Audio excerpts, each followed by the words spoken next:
हमारे YouTube channel को स्वागत है। आज हम देखने वाले हैं कि प्रतिस्थापन विधि द्वारा निश्चित समीकरणों का हल करने का नियम। प्रतिस्थापन विधि तो आता है सोल्व करने के लिए, इसका हम बारे में बता भी चुके हैं। तो उसके द्वारा आखिर हम डिफरेंट इंटीग्रेशन को सोल्व कैसे करें। आपको पता है इंटीग्रेशन दो प्रकार के होते हैं, एक हमारे पास इंडेफिनिट होता है, एक डेफिनिट होता है।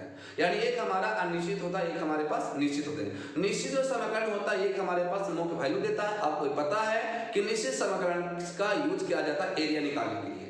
यदि कोई भी कर्व हमारे पास है, पता नहीं चला किस टाइप का कर्व है, तभी उसका कहता है एरिया निकालने के लिए तो हम निश्चित समीकरण का ही यूज करते हैं।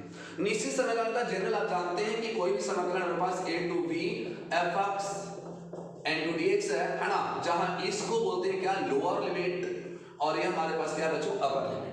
यदि हमने fx का इंटीग्रेशन कर दिया तो मान लीजिए कैपिटल Fx आ गया है ना, तो यहाँ पर लिमिट क्या दिखाते हैं a to b है ना। उसके बाद एक जगह पर अपर का मान, एक बार लोअर का मान, और अपर में से लोअर को क्या करते हैं, घटा देते हैं। इसका रूट सॉल्यूशन हमारे पास क्या है, ab माइनस f। ए निश्चित समीकरण का सॉल्यूशन होगा, और जब भी मान देगा बच्चों तो ये हमारे पास एक निश्चित मान देता है। ठीक है, तो इसका हम लोग यूज कर रहे हैं प्रतिस्थापन विधि से। ठीक है, तो प्रतिस्थापन विधि में जब आप निश्चित समीकरण का यूज करोगे, तो जब भी निश्चित समीकरण का यूज करते हैं बच्चों, तो अधिक निश्चित समीकरण में प्रतिस्थापन विधि का यूज करने के लिए जब किसी फंक्शन का t मानते हैं तो उसके लिए लिमिट भी चेंज हो जाता है। जैसे हमारे पास एक प्यारा सा क्वेश्चन है कि लिमिट 0 to 1 है ना, कितना बच्चों 0 to 1 ले लेते हैं, और एक क्वेश्चन हो गया कितना, tan इनवर्स x बटा 1 प्लस x स्क्वायर है ना।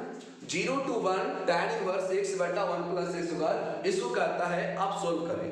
अधिक फरमाइश क्या है, निश्चित समीकरण प्रतिस्थापन विधि का यूज करके, तो आपको प्रतिस्थापन विधि का यूज करना होगा।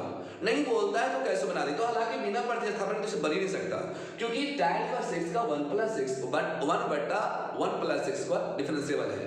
जब दो फंक्शन मल्टीप्लिकेशन होते हैं और किसी का कोई हमारा डिफरेंशियल दिखाई देता है, तो उसको बनाने के लिए हम किसी को पहले क्या मानते हैं, t मानते हैं। तो बच्चों हम यहाँ जा रहे हैं प्रतिस्थापन विधि से निश्चित सोल्व कैसे करें। तो यहाँ पर सबसे पहले क्या करोगे, मानोगे, माना कि tan इनवर्स x बराबर t। जब आपने t मान लिया तो ये तो वेरिएबल अब t के रूप में चल जाएगा। तो जैसे ही t के रूप में गया तो लिमिट आप t के लिए निकालिए। कैसे निकालोगे, देखो e जो है ना बउआ, ये क्या है, x के लिए है। x के लिए लोअर लिमिट 0 और x के लिए अपर लिमिट 1 है।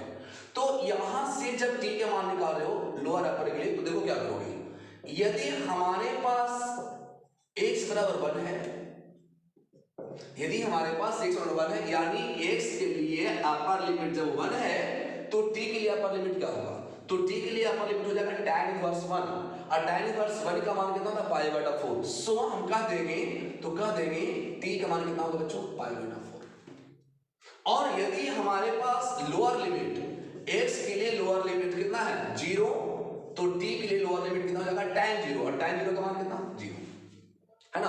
तो जैसे किसी को t मान तो डिफरेंशियल करोगे, तो इसका डिफरेंशियल 1 बटा 1 प्लस x स्क्वायर, ये क्या हो जाएगा बच्चों, dt बटा dx। सो यहां से dx मान आ जाएगा 1 plus x square into dt। पुनः हमारे पास कितना है, 0 to 1 tan इनवर्स x बटा 1 plus x square into dt। ये हमारे क्वेश्चन आ गया। अब हमारे प्रतिस्थापित कर रहे हैं, मैंने किसी जगह पर किसी को माना, उसको रखना, वही प्रतिस्थापन है। तो भाई मेरे चेक करो ना, चेक कर लो। देखो यहां पर आपके पास वेरिएबल x के लिए है, तो x के लिए हमारे पास लोअर लिमिट 0 है और अपर लिमिट 1 है। आपने t माना तो वेरिएबल चेंज होने वाला है, तो t के लिए अपर लिमिट कितना है, पाई बटा 4, तो यहां रख दोगे पाई बटा 4, पाई बटा 4। और t के लिए लोअर लिमिट कितना है, 0, तो यहां रख दोगे 0। ये tan इनवर्स इसको आपने क्या माना, t, तो t हो गया बच्चों, और 1 बटा 1 plus x square multiplication dx का मान कितना, 1 plus x square into dt। ओ बल्ले बल्ले हो गए, यहां से कट जाएगा भाई। अब हमारे पास क्या बचेगा, चेक कर लो ना, चेक कर लो, क्या हो गया भाई, 0 to पाई बटा 4 है ना, ये क्या हो गया, t इनटू dt। देखिए अब t का इंटीग्रेशन t के रिस्पेक्ट में, ये तो बच्चा बता देगा, t स्क्वायर अपॉन 2 होता सर। और ध्यान दे, ये निश्चित है, प्लस c का यूज नहीं होगा, डेफिनेट में c का यूज नहीं होता, इंडेफिनेट में c का यूज होता है। तो यहां क्या लगा लो, लिमिट 0 to पाई बटा 4। यहां पर तुमने t का मान रखने की आवश्यकता नहीं है, क्यों, क्योंकि आपने लिमिट चेंज कर ली, यही तो धासु है। यदि यहाँ पर टी के मान रख दोगे तो गड़बड़ा जाएगा, है ना, क्योंकि आपका इंटीग्रेशन टी के रिस्पेक्ट में हुआ। वेरिएबल हमारे पास जो अपर लोअर है वो टी के लिए है ना, तो यहाँ पर जो आया यहाँ पर टी के मान खाली पुट कर देंगे तो 1/2 कांस्टेंट बाहर निकल जाएगा और क्या होगा, देखो टी का मान यहाँ पर क्या होगा π/4, तो हो जाएगा बच्चों π/4 का होल स्क्वायर माइनस 0 का होल स्क्वायर। तो कितना हो गया बच्चों 1/2 इंटू π²/4, तो सॉरी 4 चौके 16, तो 16 दूना के 32, π²/32 ये आपका आंसर। ठीक है, ऐसे हम लोग एक और क्वेश्चन देखते हैं जिससे हम लोग कॉन्फिडेंस बन सके। और कहीं पर भी प्रतिस्थापन विधि जब बनाते हो तो बिल्कुल ध्यान रखना, यदि प्रतिस्थापन विधि द्वारा निश्चित समीकरण सोल्व करते हो तो जैसे आपने किसी को टी माना तो टी मानने के उपरांत उसके अनुसार आपका उसका लिमिट चेंज करना होगा। यदि हमारे पास x के लिए लोअर लिमिट यदि 0 है तो t के लिए देखिए लोअर हमारा यदि x के लिए लोअर लिमिट 0 है तो t के लिए लोअर लिमिट 0 बैठा, और यदि x के लिए अपर लिमिट हमारे पास 1 है तो t के लिए अपर लिमिट कितना बेटा π/4। तो जहां जब तक x था तो मैंने लिमिट चेंज नहीं किया, लेकिन जैसे ही x जगह पर t आ गया यानी जब t के रिस्पेक्ट में इंटीग्रेशन होने लगा तो लिमिट क्या हो गया, चेंज हो गया, है ना। x के लिए हमारे पास अपर लिमिट 1 था तो यहाँ पर t के लिए अपर लिमिट π/4 हो गया, और यहाँ पर देखिए x के लिए लोअर लिमिट 0 था तो हमारे पास t के लिए लोअर लिमिट कितना हो गया 0। फिर आराम से सोल्व कर लीजिए, ठीक है, ओके। पॉज कर लीजिए। देखिए बच्चों हमारा अगला क्वेश्चन है 0 to π/2, लोअर लिमिट 0 है, अपर लिमिट π/2 है, under root sin phi into cos पर पावर 5 हमने बताया था प्रतिस्थापन विधि में यदि sin पर पावर भी सम रहेगा तो t बराबर cos मानेंगे और cos पावर भी सम रहेगा तो t बराबर sin मानेंगे। यहाँ देखिए sin पर पावर हाफ है लेकिन यहाँ देखिए cos पावर 5 है जो हमारे पास ऑड नंबर है। जैसे ही cos पावर भी सम आएगा बच्चों तो t बराबर क्या माना जाता है, sin माना जाता है। और ये देखो निश्चित समीकरण है और निश्चित समीकरण को यदि आप प्रतिस्थापन बना रहे हो तो उसके लिए लिमिट क्या होगा, चेंज होगा। तो हमारे पास हो गया बच्चों, तो माना कि cos पावर भी सम है तो t बराबर sin phi, तो sin phi बराबर t। जैसे t मानो तो यहाँ से दो को कुछ ही निकालोगे, हमारे पास एक अपर के लिए और एक लोअर के लिए। तो देखो phi के लिए अपर लिमिट π/2 है तो लिखेंगे यदि phi के लिए अपर लिमिट π/2 तो t के लिए अपर लिमिट कितना होगा, phi के मान π/2 sin π/2 sin 90 और sin 90 का मान 1, इसलिए t के लिए अपर लिमिट 1 हो गया। यहाँ पर आ जाते हैं बच्चों, यदि हमारे पास phi के लिए लोअर लिमिट 0 है तो t के लिए लोअर लिमिट कितना हो जाएगा 0, चेक कर लो। जैसे आपने t माना डिफरेंशिएट करोगे तो sin का डिफरेंशियल cos phi, t का dt बटा d phi, इसलिए हमारे पास d phi के माना गया बच्चों dt बटा cos phi, है ना। dt बटा कितना आ गया cos phi। अब जब dt बटा cos phi आ गया तो यहां से चलेंगे पुनः कितना बच्चों, ध्यान दें ये क्या है 0 to π/2 under root sin phi into cos power 5 phi। देखो और अभी हमने चेंज नहीं किया ना, इसलिए लिमिट भी नहीं बदला। अब देखो प्रतिस्थापन करने जा रहे हैं तो हमारे पास जब sin phi की जगह पर रख दोगे t तो वेरिएबल चेंज हो जाएगा, और जैसे ही वेरिएबल चेंज हुआ तो लिमिट भी क्या होगा, चेंज होगा। तो हमारे पास क्या हो जाएगा बच्चों 0 to π/, हमारे पास क्या होगा, देखो ये हो गया अंडर रूट sin phi को मैंने क्या माना t, और यहाँ पर हमारे पास क्या हो गया cos power 5 phi into d phi का मान कितना dt बटा cos phi। अब इंटीग्रेशन t किस में हो रहा है तो वेरिएबल t वाला चाहिए, तो t के लिए अपर लिमिट 1 लोअर लिमिट 0, यहाँ से कट जाएगा तो पावर 4 हो जाएगा। तो हमारे पास क्या हो गया बच्चों, चेक कर लो ना, ये हो गया 0 to 1 t पर पावर हाफ इनटू, अभी यहाँ पर इंटीग्रेशन जब t के रिस्पेक्ट में तो वेरिएबल t चाहिए ना, लेकिन अफसोस इस बात के सर cos पर पावर 4 phi ना आ गया। अब इंटीग्रेशन हो रहा है t के रिस्पेक्ट में तो वेरिएबल किसी भी हालत में क्या चाहिए t चाहिए, है ना।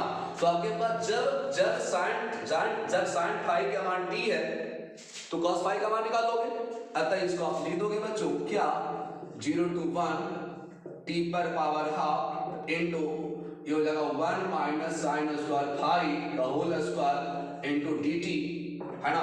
तो 0 to 1 t पर पावर हाफ, नहीं समझ में आया तो ध्यान से देखें, ये साइन स्क्वायर का cos स्क्वायर का होल स्क्वायर हुआ और cos square theta 1 minus sin square theta का होल स्क्वायर, ठीक है।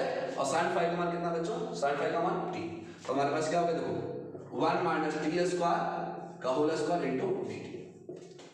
इसको ए माइनस डी को होल स्क्वायर तोड़ देंगे तो 0 to 1 टी पर power half into 1 plus T पर power 4 minus 2 T square into D T. गुना कर लीजिए यहां से तो हो जाएगा 0 to 1 टी पर पावर हाफ प्लस 4 में हाफ जोड़ेंगे तो टी पर पावर 9/2 और माइनस टी पर पावर 5/2 इंटू डी टी। सबका इंटीग्रेशन कर देंगे यहाँ पर तो कितना हो जाएगा बच्चों टी पर पावर 3/2 और बटा 3/2 यानी 2/3 प्लस टी पर पावर 11/2 इंटू 2/11 है ना और माइनस ये आपके पास हो जाएगा बच्चों 2 इंटू टी पर पावर 7/2 और बटा क्या हो जाएगा 7/2 यानी कि 2/7। ठीक है और यहाँ पर आपके पास लिमिट कितना हो गया 0 to 1। मैं क्या कर दूं है ना मैं यहाँ पर थोड़ा सा एडजस्ट कर लेता हूँ भाई ध्यान दे लो है ना। तो यहाँ पर आपके पास कितना हो गया अपर लिमिट का मान 1 रखोगे तो जहां जहां टी वहां पर 1 हो जाएगा और लोअर लिमिट 0 तक खत्म हो जाएगा तो अपर माइनस लोअर कितना हो जाएगा ये 2/3 और प्लस 2/11 और माइनस 4/7 है ना। इसको और माइनस कितना हो जाएगा बच्चों 0 तो इसका एलसीएम हमारे पास कितना जाएगा चेक कर लो है ना। इसको फिर जोड़ घटा बना लो तो 11 7 77 और 77 गुणे 3 सतिया 21 और सतिया 21 और 2 21 कितना हो जाएगा बच्चों 23 231 और ये हो जाएगा 11 से 77 77 दूना 154 और प्लस ये हो जाएगा सतिया 21 21 दूना 42 और माइनस 11 कितना हो जाएगा 11 तिया 33 33 गुने 4 तो 33 गुने 4 4 तिया 12 और 4 तिया 12 और 1 13 132 मतलब हमारे पास कितना आ गया भाई चेक कर लो तो ये हो जाएगा 4 2 6 और 5 4 9 और 1 माइनस 132 बटा 231 यानी घटा देंगे 4 6 बटा 231 तो हमारे पास रियल आंसर कितना आ गया बच्चों 64 बटा 231 है ना। तो इस टाइप से आप आराम से सोल्व कर लें और देखो आराम से बनाओगे ना तो प्रत्येक क्वेश्चन आप सही कर लोगे। नहीं आराम से बनाओगे थोड़ा सा हड़बड़िया वाला काम रखोगे तो गड़बड़ होने कर देगा है ना। इसलिए ध्यान से बनाइए ठीक है। ओके बहुत